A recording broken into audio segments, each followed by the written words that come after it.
But some folks who aren't feeling Trump's optimism right now are American farmers, and they are stuck in the middle of all of this. Frank, who did you vote for president? Mr. Trump. Right? Trump.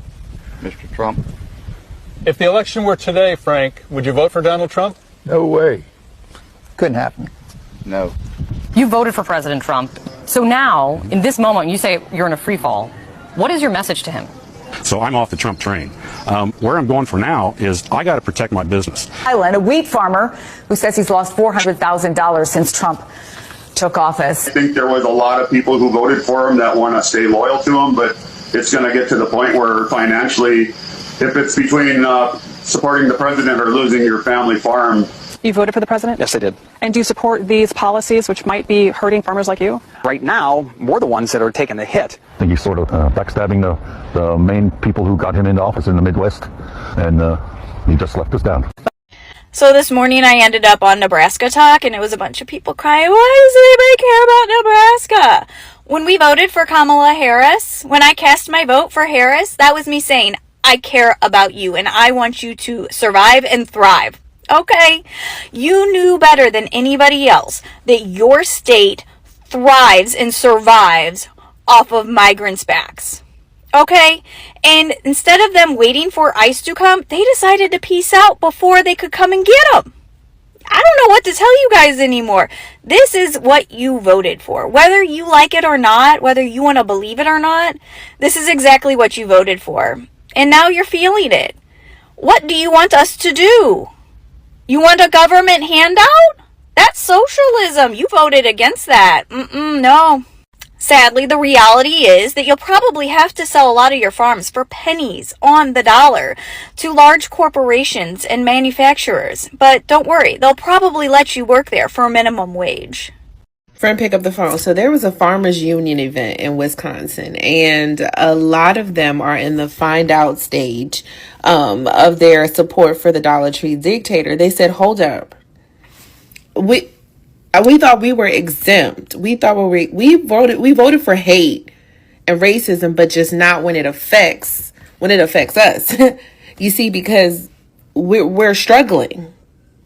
Oh, now you're finding out. Well, let me break it down for you. Wisconsin and a lot of farms across the United States of embarrassment rely heavily on immigrant workers. Not only that, pair it with the USDA cuts. What else?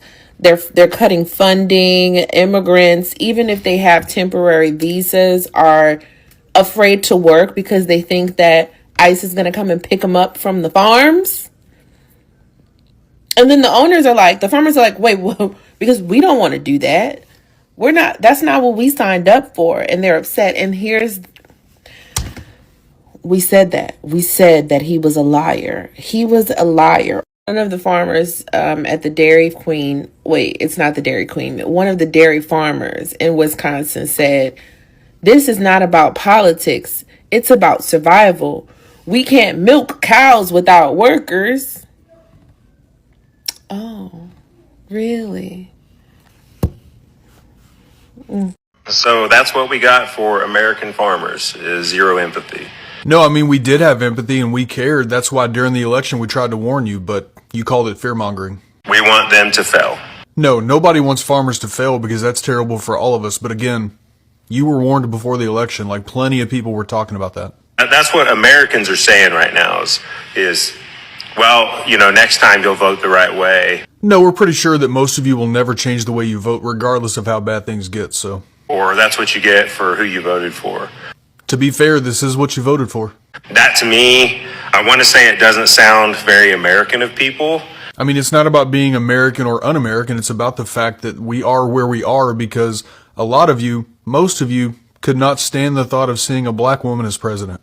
But here lately, that's all we're doing is complaining. No, we're still trying to educate and hoping that enough people will see the light so that we don't make a mistake like this again in future elections. The last thing I want is an American business to fail.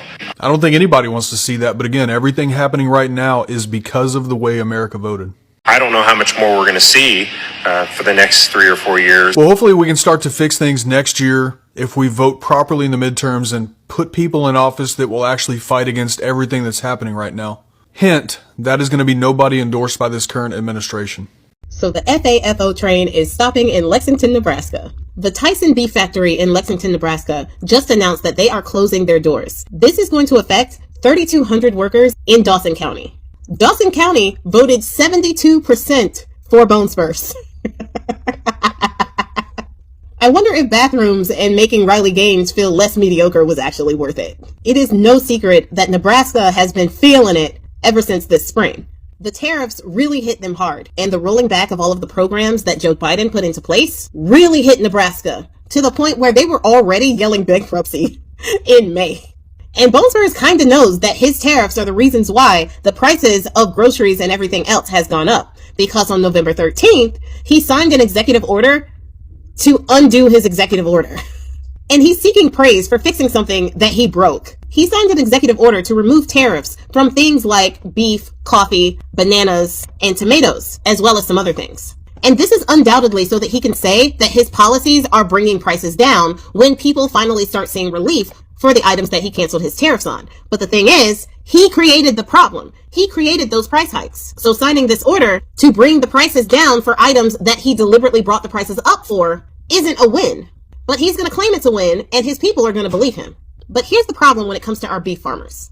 The tariffs on beef were kind of keeping them in the game, especially since Bone Spurs went behind their back and made a beef deal with Argentina.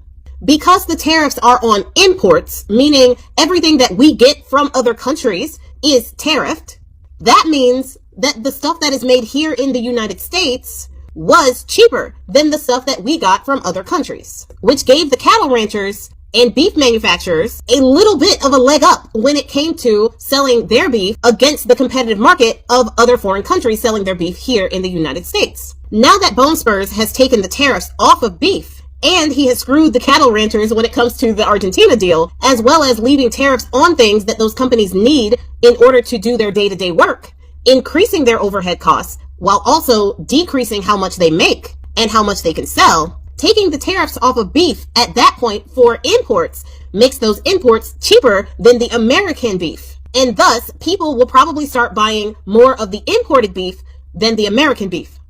I really think he has something against cattle ranchers. And the cattle ranchers overwhelmingly voted for Bone Spurs. Were the bathrooms worth it? That's just all I want to know. Leave it down in the comments if you're a cattle rancher and you voted for Bone Spurs. Were the bathrooms really worth it? Was it that important to you to make sure that people of color and marginalized communities don't get a fair shake at work? Was telling it like it is worth your livelihood? This is a lesson for you. Racism and bigotry is expensive. Listen, while you guys are pinching pennies over the holidays to prepare for your factory closing, the rest of us are also going to be closing our wallets. November 25th through December 2nd. Hi, you amazing people. Welcome back to the channel. If you are turning in, please do to like, comment, and share. Turn on the bell notification that switch to upload every video first to be notified. To my returning subscribers, you guys are the best. My new subscribers, I see each and every one of you. All the MAGA that voted in our chop, all of them are regretting their vote. Most especially all the farmers, they are regretting their vote because they are losing a lot of things. They thought that voting Donald Trump in will bring them good things, that will make them farmers, their farm will be going well, that he will provide basic amenities, basic things that they need for their farmers, without them knowing that they are voting for their downfall.